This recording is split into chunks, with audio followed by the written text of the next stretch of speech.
also thought about that this morning, but it's too tight. Yeah. Unless we build Yeah, no, it's just a little bit too tight. Yesterday, the colleagues...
Hello, everyone. McKenna, can you also hear us? Yes, I can hear you. Perfect. So we will slowly start with the next session, so please take your seats.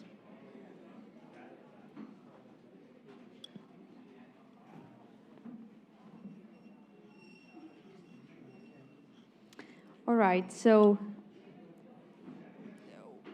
this session is going to focus on enabling transformation in urban areas with nature-based solutions. So it is great today to have here on the panel and online representatives from different projects, but also policy officers. So Paola Lepore is policy officer on biodiversity and nature-based solutions at DG Research and Innovation at European Commission. Thank you very much and welcome, Paola. Tom Wild, coordinator of Connexus project, research principal investigator on nature-based solutions and research fellow at the Department of Landscape Architecture at the University of Sheffield. Thank you very much for being here, Tom, with us. McKenna Davis. McKenna unfortunately could not make it to be with us here online, but it is great to have you, McKenna, online. McKenna is the coordinator of Interlace project and senior fellow and coordinator of nature-based solutions at Ecologic Institute in Berlin. Bettina Wilk is the coordinator of Network Nature Plus and senior expert on nature-based solutions and biodiversity at ICLEI Europe. Thank you very much, Bettina, for being here.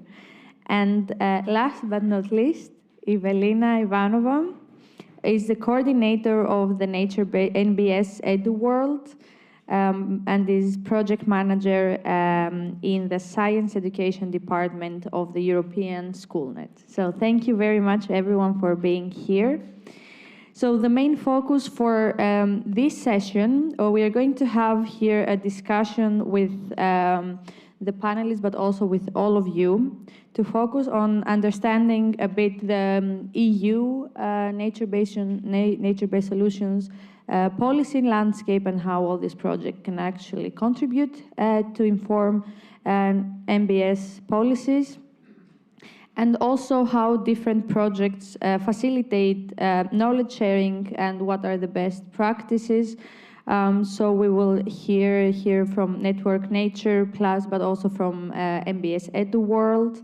And of course, we would like also to hear from our sister projects, from Connexus and Interlace, their reflections and their lessons learned, even though these projects are still ongoing for more 6 months, more or less. So we also please would like your active participations and your questions and interactions. So I would start maybe with you, Paula. And since we're talking a bit about policy, NBS policy, so from a policy perspective, how can NBS research actually, outcomes can effectively shape policies at European level? Thank you very much, Elena, and good afternoon, everyone. I'm European Commission Speaker number 6 today. So I will go back to the EU policy landscape, and my colleagues this morning, they offered you an overview, but in a nutshell, since the launch of the European Green Deal in 2019, NBS have been finding their way into key policy initiatives like the biodiversity strategy, the adaptation strategy, but also other milestones. You can find mentions of NBS in the Farm to Fork strategy, in the new approach for sustainable blue economy, and Ben this morning highlighted the urban greening plans and the nature restoration law. And to me, this is clearly the result of the work done by the research community in the past 10, 15, 20 years. You know better than I do that lately the number of scientific publications on NBS have been doubling year by year.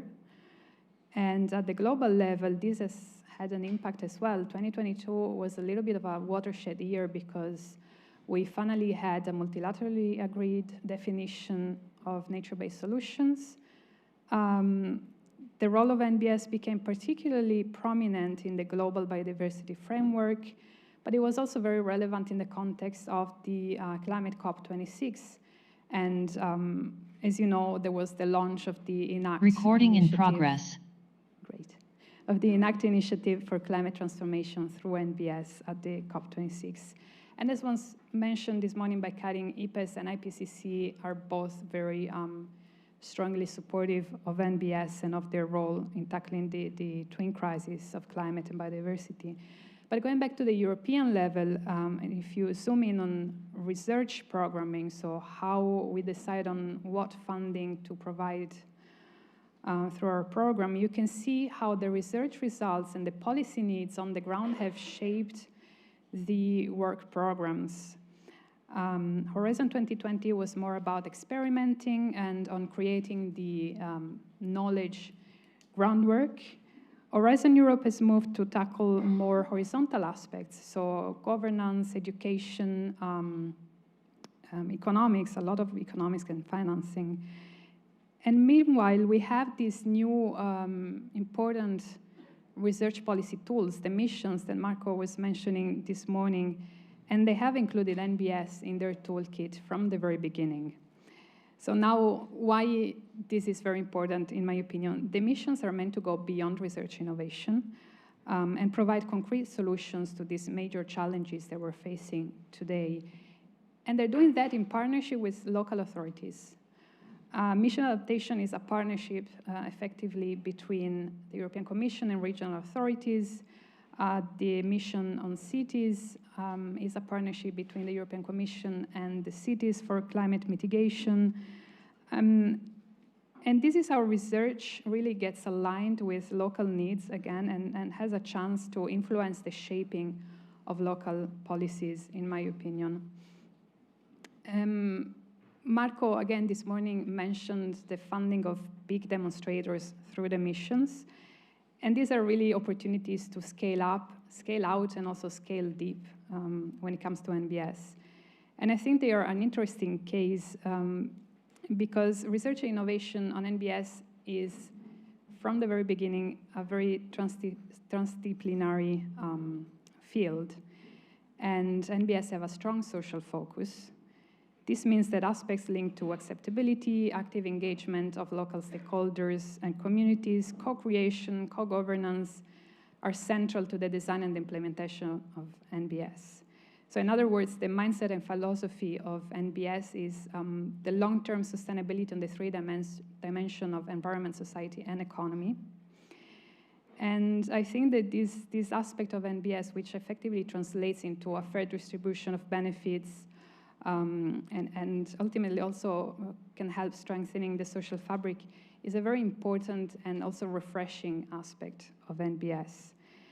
There is also another important aspect that I wish to mention in EU-funded research on NBS, and it's the emphasis put on community building. Through Horizon Europe, we are funding coordination and support actions. We have here Bettina and Evelina that will present Network Nature and NBS EduWorld, but in a nutshell, their role is to build an NBS community. EduWorld brings NBS into education, so basically they're contributing to building future generations that are going to be more sensitive to issues of sustainability. They're going to incorporate nature-positive thinking, and for whom NBS will be an obvious choice when it comes to adopting solutions to our problems. Network Nature works on a very different level, but I think at its core, and especially Network Nature Plus, which has just started, there is the science policy dialogue. And by collecting and synthesizing the work of the various projects, by offering opportunities to cooperate and also steering this process, they're making sure that the results are really policy relevant and they are delivered in a timely and digestible manner to policymakers. Yeah, Bettina will certainly talk more about that, but what I want to highlight here is that through the work of, for example, the NBS task forces and the regional national hubs, we really have a chance to impact the policies and make sure that research results are aligned with the needs of local policymakers. And I think I'll stop here for now. Thank you very much. Right. Thanks a lot, Paula. Indeed, it is very important that, and we have also here many city representatives that they express their needs, so this can be taken into account when shaping the next programs, but also policies, so that's very important. And of course, we'll talk later about how to build and how we are building this community practice. But before going there, I would ask Tom to reflect a bit on this 3.5 years journey for your project. So also your project, to give a bit of a context here, Connexus and Interlace were the sister projects, but they were focusing more on the Latin American context. So Tom, what do you see the added value of this project to ecosystem restoration and this connection between Europe and Latin America in that Sure. context? Thank you very much, and thank you for the very kind invitation to come along today, to the hosts and to the two projects and the European Union for the funding. So I think I'd break it down into three main areas, really, which is firstly the capacities, secondly the kind of infrastructures, and then thirdly the impactful products. So on capacities, really, the number one kind of asset that we have is the people and the mutual understanding that's being developed. The networks, which go further than just the people, obviously that shared capacity in the kind of international arena for policy making and particularly evidence-based policy, and critically structuring the knowledge and evidence in Latin America and with the Caribbean and in European Union. On the infrastructure side, we obviously have the pilots, you know, the physical infrastructures, the kind of material investments in Latin American cities and European cities, 7 in our case.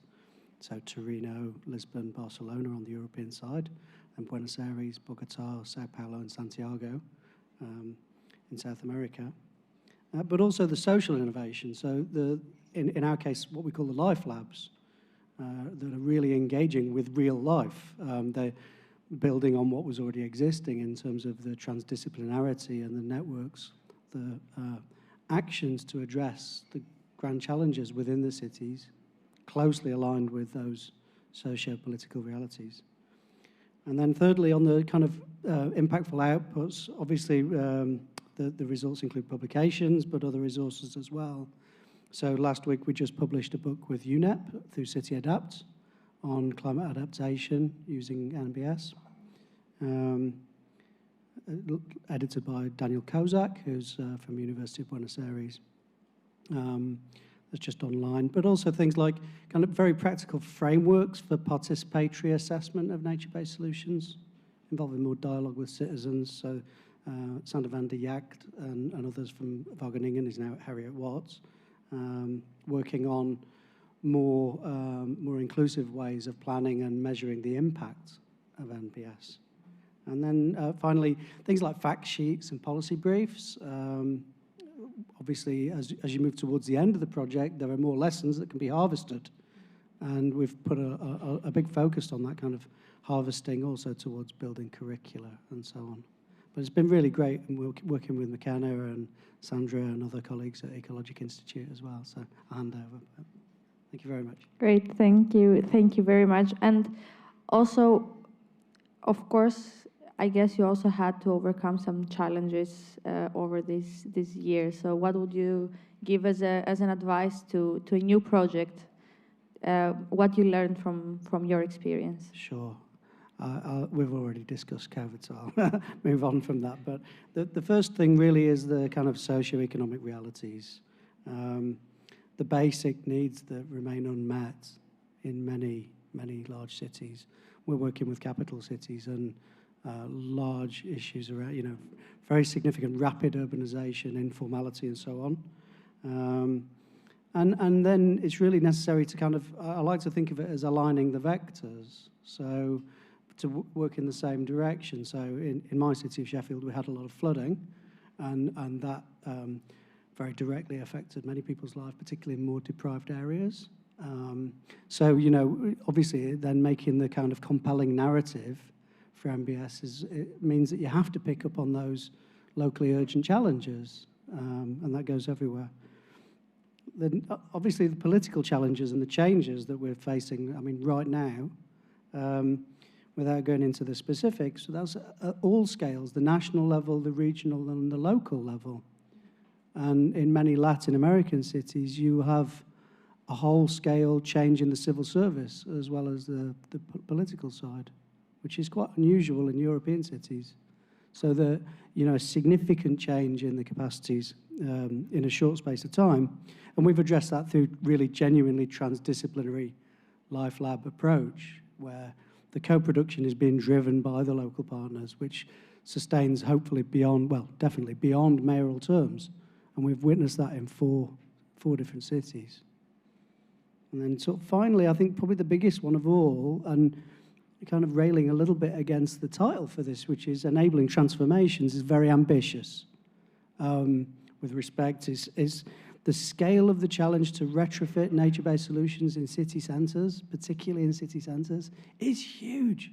And we're just scratching at the surface. So, it feels like we're more in sort of steady, slow, stepwise, transitional change. And we're far from the kind of transformations that are required for climate change and action on biodiversity. Great. Thank you very much, Tom, for all these aspects that you have addressed right now. I'm not sure if we missed McKenna or if you can still hear us. So then I would like to invite you to reflect a bit also on the work that you have done with Interlace, and to discuss a bit also from your perspective what was the added value provided by your project, but also which are the challenges that you encountered during these years. Thanks a lot. I hope you can hear me okay? Yes, we can hear you. Perfect. I feel a little bit strange being above the rest of the panelists. It's quite anti what we are in Interlace, but thanks a lot for having me speak today. Sorry I can't be there. I was actually in Colombia until yesterday, I just got back from our Interlace annual meeting, which was very inspiring, and I'll bring a lot of that inspiration now, hopefully, to you. But thanks a lot for the opportunity to participate online. Yeah, just building, I think, on what Tom said, we've shared a lot, I think, of common challenges, but also opportunities as well. One of the main objectives in Interlace is that we're really trying to empower and equip cities, meaning also the populations and the communities within those cities, as well as the research community and practitioners, to really drive this NBS agenda forward. And we're trying to do this through a really participatory approach that's driven by the local needs, that's driven by the opportunities that the partners and the politicians have in those local contexts, and the knowledge that come from both sides. So we really built Interlace on what we call bidirectional learning, really putting a flat hierarchy, trying to value, integrate and provide opportunities for all partners, both from the Latin American and the European context, to have equal access and opportunities to contribute, to build on their knowledge, and to highlight their needs. So what we have is one thing that's worked really well in terms of just trying to have equal footing, which is sometimes not always the case with different languages, different language capacities, and different understandings, is to really have co-leads. So within our working structure, we really have one European and one CELAC partner for each of the work packages that join forces together to drive this process forward.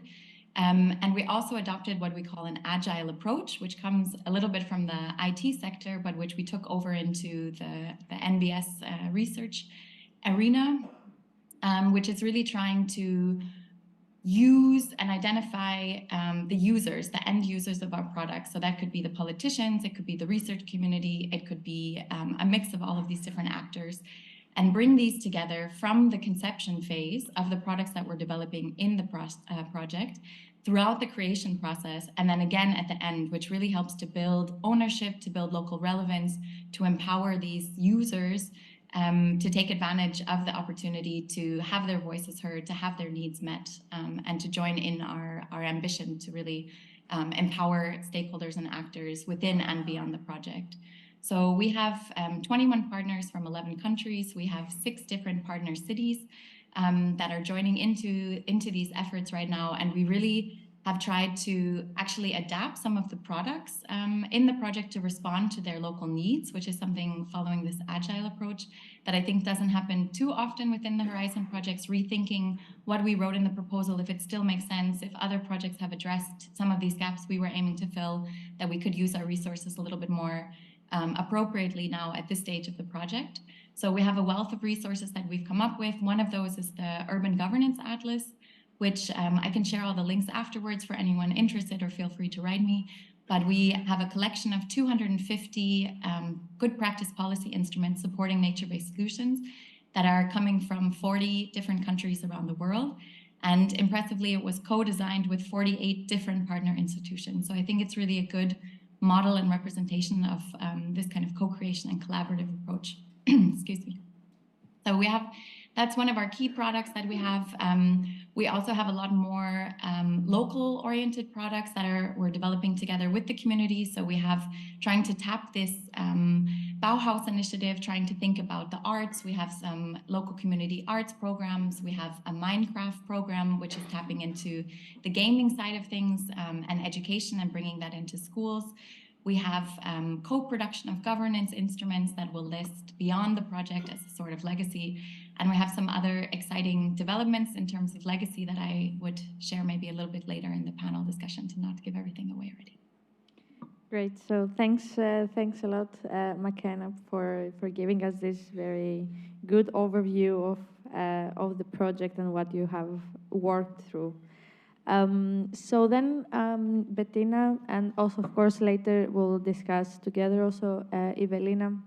So we hear from the different projects that they have produced a lot of research outcomes, but also we heard from Paula that it is important to bring together the community and build a community of practice. So how does this work through the Network Nature Plus, and how does this platform provides the enabling conditions to cities and regions to build a community of practice, but also to be able to share their experiences and knowledge?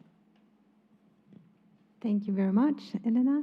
Yeah, as Network Nature and now also Network Nature Plus since August this year, one of our main objectives has always been to consolidate, support and expand the NBS community of practice, whose center are now the 50 projects that exist, funded under Horizon 2020 and Horizon Europe that work on nature-based solutions. So on the one hand, what we are trying to do is bring together the resources, services, products, but also the research produced in those projects and support them in creating greater visibility and impact through promoting them on the platform. But then maybe even a more important question is, how can we make sure that these products are actually going outside of the research world and are actually reaching the stakeholders that are in need of guidance, research, and also to be translated to a language that they actually understand. And I think that's where the NBS cluster task forces have been really instrumental. The NBS cluster task forces, for those who don't know them yet, they are basically organized in 6 different themes. Those are transversal themes that all NBS projects look at in one way or the other. For instance, co-creation, co-governance is very big on the agenda, business and governance models, but also impact assessment, communication, now also education. In those cluster task forces, projects have been collaborating beyond their outputs that they're obliged to provide. And there are really quite some great products that we have seen emerging from this collaboration. And you can see a few examples here. I want to emphasize these are products really that are relevant for practitioners and relevant for policymakers, and that bring together results, approaches, and methodologies. For instance, what you see here, one of the first ones was what we call the NBS Indicator Handbook. It was driven by the UNILAB project together with 17 other EU-funded projects, and the result was a very thick and comprehensive compendium of indicators along the 12 societal challenges that NBS are addressing. It's quite a thick book, you could say. It's a handbook, really, that's also supposed to guide practitioners in developing impact assessment frameworks. It provides an appendix of methods as well, where these different indicators are actually being described in detail. But most importantly, it has also provided a common framework, really, of acknowledged indicators and methodologies about how to measure impact of NBS and performance that is increasingly being taken up as well by practitioners. Another very good example is from the Task Force 3 that works on business and finance models. The EC expert publication that has been drafted that looks very much on what is the role of nature-based solutions towards a transition to a nature-positive economy, which has at its center also nature-based enterprises that at the same time provide or kind of supposed to provide the supply and demand side for such a market. And it also really covers the base about what are still the remaining knowledge gaps, for instance, when it comes to economic valuation of NBS benefits. Next one, please. So there are numerous more examples, and I don't want to leave anyone out. It's always a bit difficult in a limited time.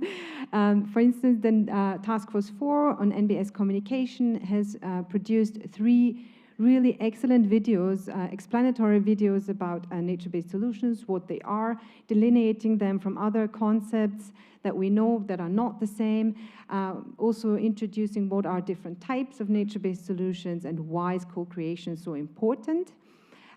Task Force 6 on co-creation and co-governance has developed a co-creation decision support tool, which is now available in a beta version and is awaiting testing through practitioners.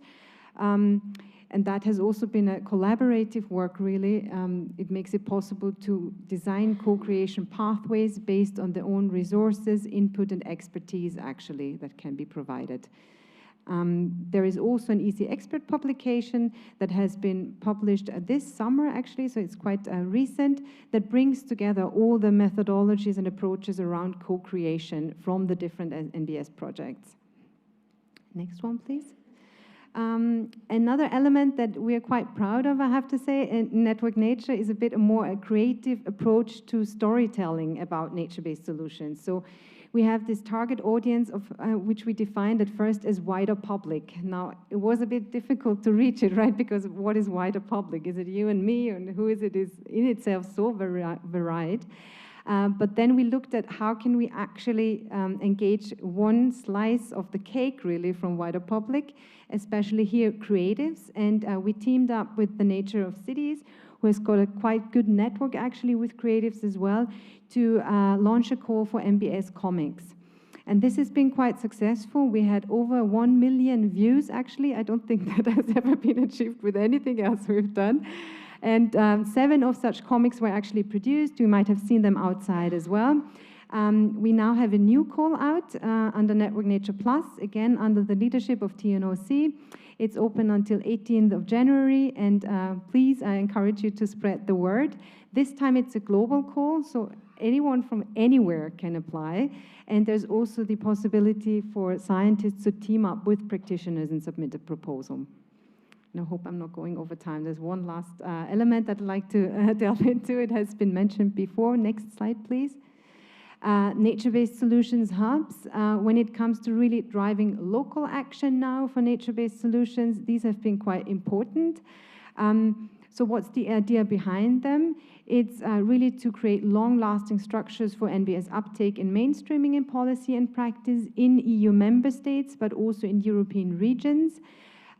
Also to gather stakeholders that can then talk in their own language and are addressing NBS from their very specific challenge and also context. So making it localized really, so it's responding to their needs and also inspiring new partnerships for action. In Network Nature, we have kicked off 6 of such hubs. 5 of them were on national level: Italy, Poland, Hungary, Ukraine, and who did I have? Portugal, right? Sorry, thank you. And 1 on European regional level, the Nordic Hub. We will continue our work into Network Nature Plus, expanding the hubs and also provide a capacity building program for them. Thanks a lot, Bettina. So there is out there, right, a lot of materials. We have the hubs, we have the task forces, so it can be collaboration between researchers and cities can bring their own knowledge, but also more creative ways to raise awareness and share our knowledge outcomes. So also for all of you, we know that here we have an audience that comes from many different places, not only Europe, so please be proactive to share the best practices to become comics. So, Evelina, we are listening many different outcomes when it comes from building community of practice for nature-based solutions. But then how does this work exactly for the education part? So how the project also that you are working now, how can it enhance to share best practices and knowledge on NBS education? Thank you very much. Next slide, please. Today I will talk to you briefly about the case of NBS EduWorld. And basically, you already heard a little bit from Paula here, and it was mentioned in passing that it's a project focused specifically on bringing NBS to the education sector.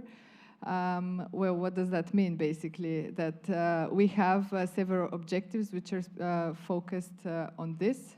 We have an NBS literate society as the #1 objective for us. How do we nurture that? How do we make this happen? Then we are also focusing on NBS knowledge building and sharing, which is very important. We do this at several levels. For example, we do this at the primary, secondary level, also with higher education, with a variety of stakeholders, and as well as with an approach towards different forms of education.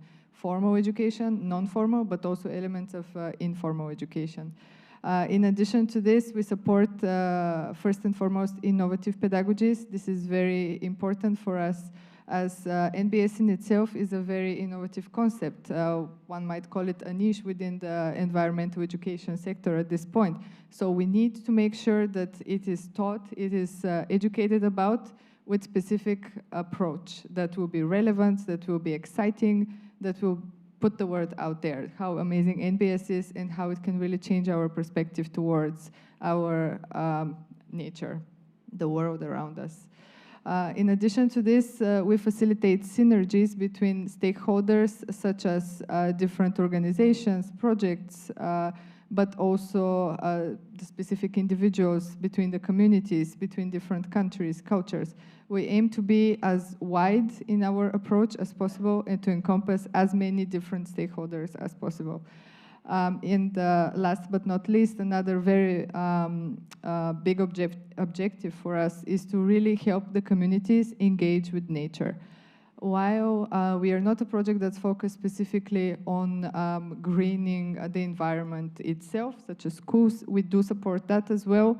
The first step in that for us is, of course, educating about it, making sure that everyone understands the importance of engaging with nature, how this could benefit not just us as individuals, but us as a society and the coming generations as well. Thank you. Next slide, please. Now here you can see an example of the main stakeholder groups that we have in mainstreaming NBS. This is how basically we aim to make it possible.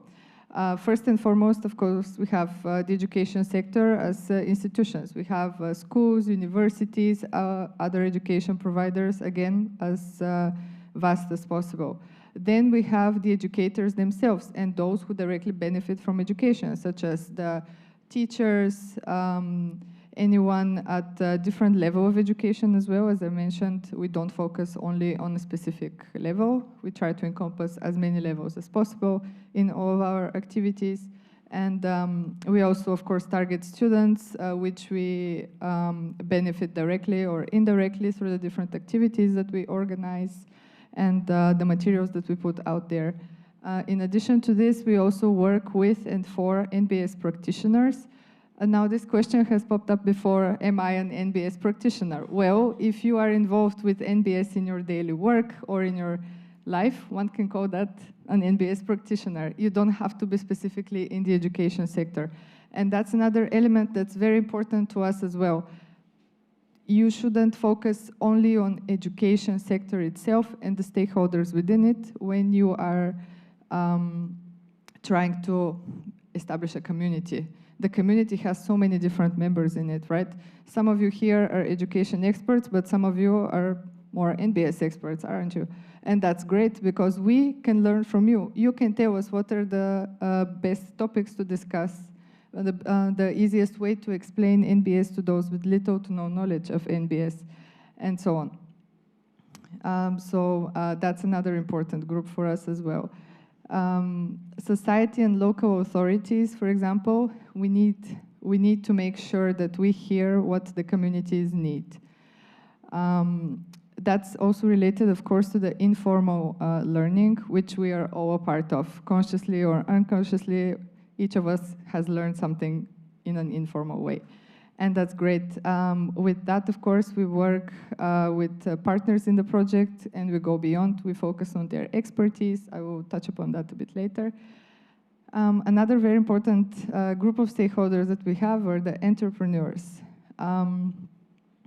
One very, very basic example about this is if we talk about teenagers looking for universities to apply to, career choices, thinking about the future. Well, who better to help them learn more about this than the NBS practitioners and the entrepreneurs? They can go to the school, they can participate in workshops or even just webinars if they cannot go in person and just share about their expertise. What inspired them to follow that career path? How did they get there?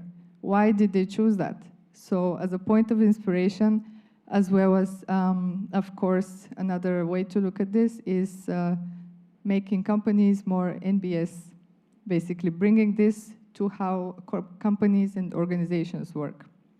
And last but not least, of course, also very, very important, is the group of policymakers and educational authorities.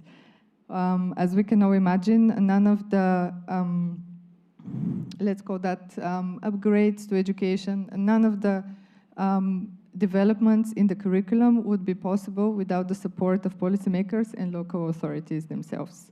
So that is, of course, very crucial that we involve them in the process, but we also, for example, create policy recommendations that offer suggestions for possible future actions to them. Next slide, please. Thank you. And now here, a very quick example. This is part of the project NBS Edu World, what we call the NBS Edu Systems, the demonstrators of NBS for enabling transformation. The word that we use for this is Tier 1, Tier 2, and Tier 3. Basically, this is an inspiration from NBS demonstrators, first of all, that already have an educational component to their work. They share best practice examples with us. We have several partners in the project who focus on this, as you can see over there.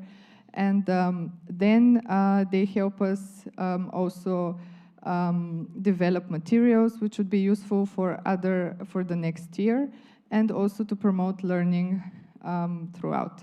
Now, the Tier 2 are actually NBS demonstrators with little to no knowledge of NBS, they are NBS demonstrators with little to no previous knowledge, but they want to organize different activities. So what they do is they draw from the experience of the Tier 1, and then they build upon that. And then in phase 3, what we do is we expand even further to other communities, other examples, and so on. All of this is available at the NBS Edu Hub of the project. Now, this is just one example of what we do along the way of establishing a community for NBS in education. Thank you very much. Thank you very much, Evelyn. And of course, if you have questions following this session, we're going to have the marketplace, and you can reach out to all of our speakers and the projects to hear and learn more about the projects or something that strike you more from their intervention. So I have a lot of questions still for you, but before going to my questions, I would like also to give the floor if there are any questions on from the audience here in the venue or also online. Yes, Salim.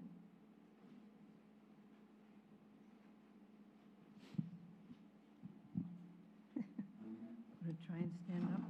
I'm tangled in wires here, sorry. So, Sally Anderson again, Aarhus University, and I've been leading the work package on education in REGREEN. And one of the questions that I've been struggling with, and this is for you, Evelina, but actually for everyone, what is the most important thing or things to know about nature to understand a nature-based solution? Because the nature is a very abstract concept that we're using, and I keep wondering if I'm working mostly with children, but the question could also go to my husband as well, who doesn't know very much about nature. So what would the most important thing be to understand about nature, to understand a nature-based solution? Thank you for the question, Sally. In my opinion, the most important thing to understand about nature that's also directly connected to nature-based solutions is to just answer the question, why are nature-based solutions needed? So to answer this question, you need to think back on all the harm that has been done by humankind on nature, unfortunately, and to really make an assessment on everything that is that has been causing and will continue to cause harm unless other measures are taken. And this is where nature-based solutions comes into place, because they provide a way of addressing all of these issues that humans have caused to nature in a nature-friendly way. So it's, in a way, it's a two-in-one approach. From one side, you also learn about what is wrong, but then you also learn about how you can improve it and how not cause further damage. That's very important for the future generations. And we have also heard from teachers that we work with in our experience that they try to start the teachers who have already accepted NBS as part of their activities, and they're really trying to implement it more and more. They say the earlier that you begin with addressing NBS as a topic, whether it's from a very early age, the better, because it just builds up more and more and more as the student grows older. By the time they get to secondary education, they would already be able to take proactive measures and really improve their outlook on nature. I hope this answers your question, Sally, more or less. Thank you. Great. Thanks a lot, Sally, for the question. So in the meantime, while you're still thinking of your questions, I would like to go to Bettina. And so, Bettina, we are also talking about impact, right? So how are you thinking of Network Nature Plus, of maximizing the impact of sharing research and knowledge? One way was the comics, right? But how do we maximize impact of such a rich platform with research outcomes and capacity building programs? Thank you very much. I think one of the elements that we are trying to do is really to steer future research in NBS as well. So giving it direction in that sense. We have produced, or Biodiversa Plus actually as the main partner in Network Nature under their leadership, has produced an NBS research and innovation roadmap. This roadmap is to 2030, and in that roadmap they have actually outlined, based on really a co-creative process with the projects, with experts from the projects, with European funders, not only including Horizon 2020 and Horizon Europe, but also LIFE and Interreg, the steps to outline and carve out 5 core action areas that are supposed to steer future research. And for each of these areas, they have also analyzed what are the underlying challenges and knowledge needs, actually. So this is an activity that we want to drive further in Network Nature Plus, where this roadmap will now be implemented. And Biodiversa Plus will be facilitating that process. So there's quite a lot of activities on the horizon. We would like to strengthen connections with the before-mentioned NBS cluster task forces to fill in those knowledge gaps that we know of along these core action areas, but also continue strategic dialogues with European funders and programmers, as well as policymakers, to make sure that there's also policy integration. So I think that's one of the elements where we want to work more on a strategic level and guide the community. So that actually makes me think, and maybe you, Paula, can answer this question. So since there is a platform that is trying to steer research and shape also somehow these new projects, so what do you think that are these challenges to upscale nature-based solutions that need to be tackled maybe through research or demonstrators in the upcoming projects? Thank you. The challenges are many. One that I mention every time I get a chance, and that actually Tom mentioned, is political awareness, in my opinion, because as you said, Tom, we're living through challenging times, and we have different crises coming our way, and sudden emergencies. They're not really sudden because I don't think they are. They've been in the making. We just chose to divert our attention. But all these competing crises and emergencies, they demand our attention at the same time, and then it's a political choice which one you decide to focus on. And we, as an NBS community made of practitioners, researchers, policymakers, local authorities, educators, so on and so forth, we need to be super aware of the political landscape, because it risks to derail the good work that we've been doing so far. I mean, Ben mentioned this morning, there is a pushback against environmental and climate policies. That's something that we cannot deny. So we need to understand why that is, and how we can adapt to these emerging narratives, how we can be responsive to them, because ignoring and dismissing these arguments, it's simply not an option. And I think that was a little bit your argument as well. And all these projects, these research innovation projects that go far beyond research and actually engage people on the ground, they're very good instruments, in my opinion, to foster this dialogue and foster understanding, and also provide, in some ways, also some training to local authorities to accept NBS as actually a very good solution to many of their problems. Another challenge that I can think of is the financing gap. I have some numbers jotted down here, but they're a little bit scary. Every time I read them, I get a little bit upset. But basically, according to people more knowledgeable than myself, we need to triple investment in NBS by 2030. So basically by tomorrow, and to quadruple by 2050. And we are nowhere there. The funding in NBS is very scarce and is mostly from public sources. Clearly that is not enough. But again, the role of the public sector is still very important in creating an investing environment that is more appealing to private investment. And so we need to really cooperate at all levels of public governance to create this conducive investing environment. And just because I think a couple of people today mentioned how many projects we have in NBS, EU-funded RNA projects, and it's actually 74 projects by now. It's not 50 anymore. Yes. And the investment is about 650 million euros. We're counting about 1,400 partners in 70 countries. And I think when we talk about the contribution of research innovation, these figures make it a little bit more tangible.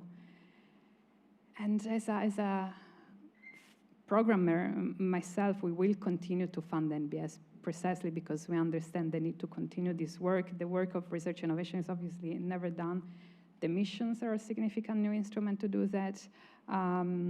Tapping into other programs and other initiatives like the New European Bauhaus or Life and Interact programs is also very important. So it's all about bringing all of these streams together while understanding the policy and concrete needs on the ground. Thanks a lot, Paola. And indeed, the figures always make it more concrete and understandable to everyone. So talking about also mainstreaming our efforts and making sure that we maximize impact, I have a question to both McKenna and Tom, and I would like to hear also from you here. Maybe we can start with you, McKenna. So Connexus and Interlace are already quite mature projects. So how do you see, what are the lessons learned of cooperating with the other projects to maximize impact?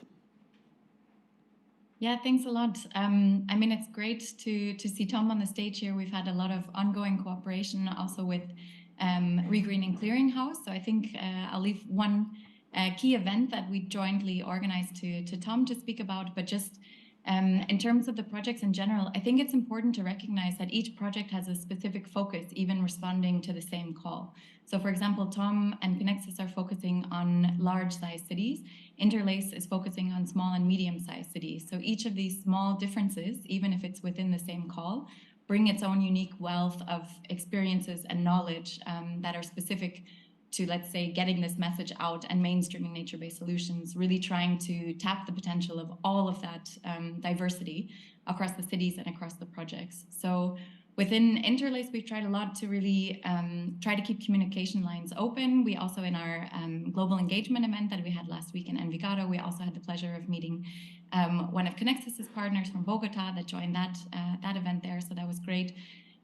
We also are looking at joint publications together, participation in each other's events, but also, I think more importantly, even building a community of practice. So this means exchanging both in terms of content and knowledge, really seeing each other as partners as opposed to competition, let's say, thinking about how the products and outcomes of one project can complement those of another project. Concretely, Bettina mentioned it before, we had this European Commission expert publication about harnessing the power of collaboration for nature-based solutions that was co-led by Interlace. which is a joint product across the partners, across the projects.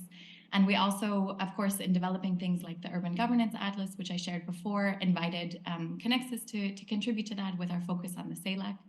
And I think the last example that I have, which is really exciting, is that we are developing within Interlace. We're actually going to be creating a CELAC repository of NBS, similar to OPLA, within the European context. And this is done in a partnership between our partner Humboldt Institute and our partner OPLA within the Interlace project, which is going to be an amazing outcome to really carry on the legacy of this funding and this knowledge and innovation that's been being developed over the last years.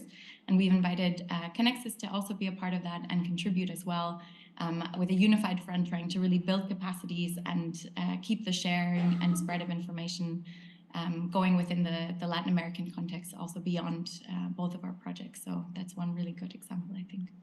Great, thanks a lot, McKenna. Tom, would you also like to provide an example? And yes, then we will take the question. Yeah, fine, thank you. Well, I think reflecting back on Sally's question, actually, and the response, the amazing opportunity of these NBS projects, which have like deep local roots, working together with the citizens, and probably the number one thing being hands-on, getting your hands dirty with, practical exposure to nature and nature-based solutions, I think is fundamentally important. And then when the chances of linking up then through strengthening international cooperation, which is what unites all of these projects we've been talking about, the opportunity there is to broaden the kind of the impact and the engagement, to widen but also to deepen the engagement through those local strong links. So two examples of that: the Sustaining Cities Naturally event, and I'd like to thank Marianne and Rick for that event that we organised together with McKenna. You had probably over 600 participants in that. And again, the Let Nature Be the Solution event that was the kind of just before the kickoff of EduWorld. Similarly, hundreds of participants where the audience, we were displaying our information from the green fences in local schools in Buenos Aires and in Torino.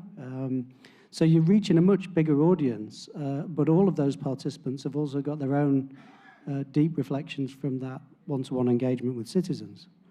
Then there's collaborative research and innovation. So McKenna's already mentioned the joint engagement we did supporting them with their Urban Governance Atlas, but also Martina van Leerop's work on surveying existing guidance and understanding the users of those guidance documents. What were the gaps? What were the issues? What were the strengths of them before seeking to develop new assets? So we've been working very strongly on those kind of surveys together. Clearly, the task forces are fundamentally important. So the one I work most closely on is the one on innovation and business planning. There, the opportunity exists for us to work together across that task force with the cluster that looks at impact assessment. So our work that we've just about to publish, actually, just got the approval this week, literally. We've surveyed over 400 different valuation methodologies which can feed into this impact assessment handbook now. And that's publicly available information with all of those references freely available.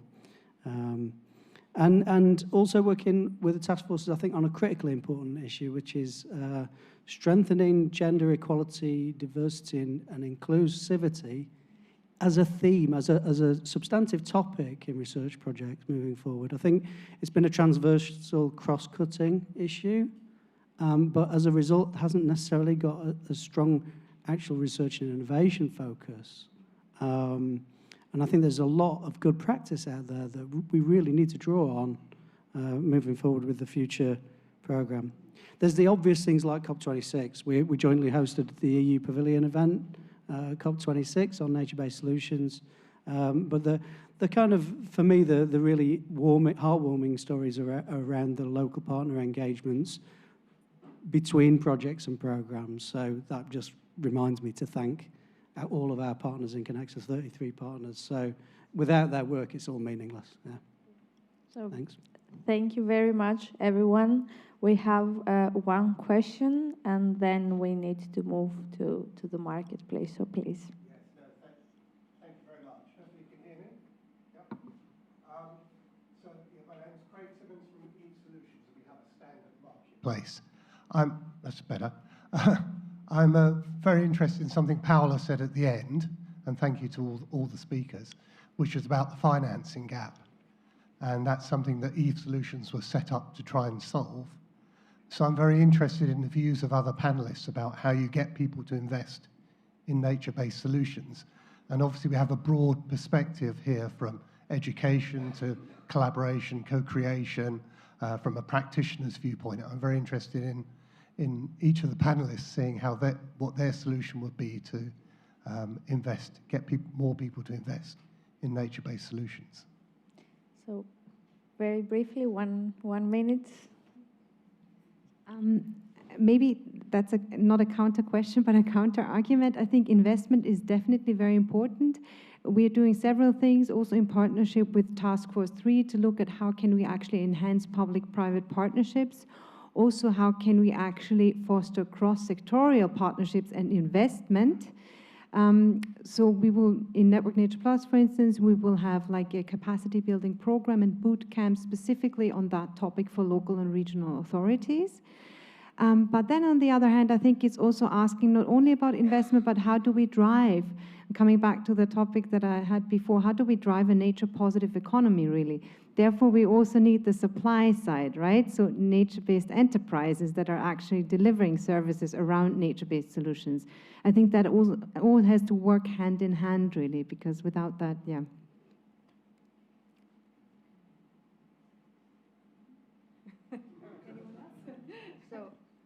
Then maybe we can keep also the more reactions, and you can have more discussions in the marketplace.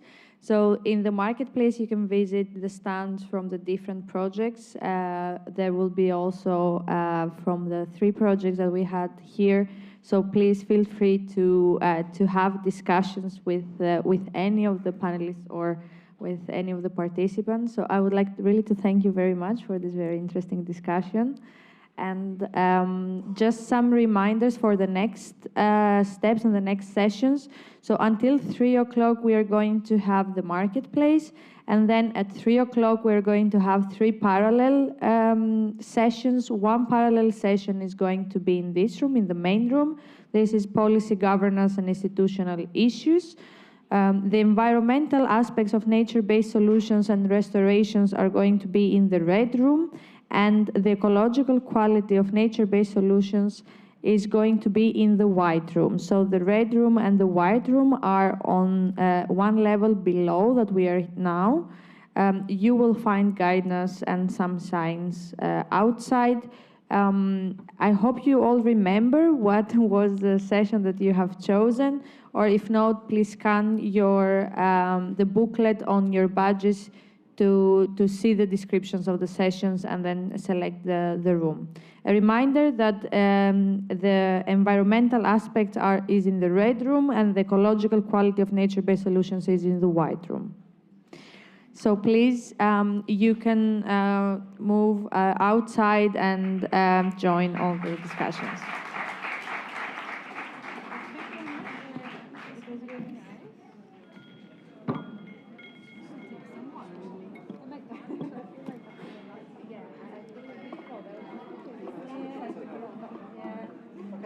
That's great, many thanks. Thank you.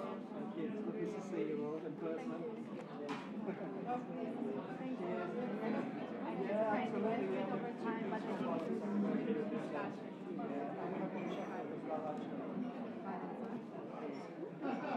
Great, nice to see you. Thank you very much.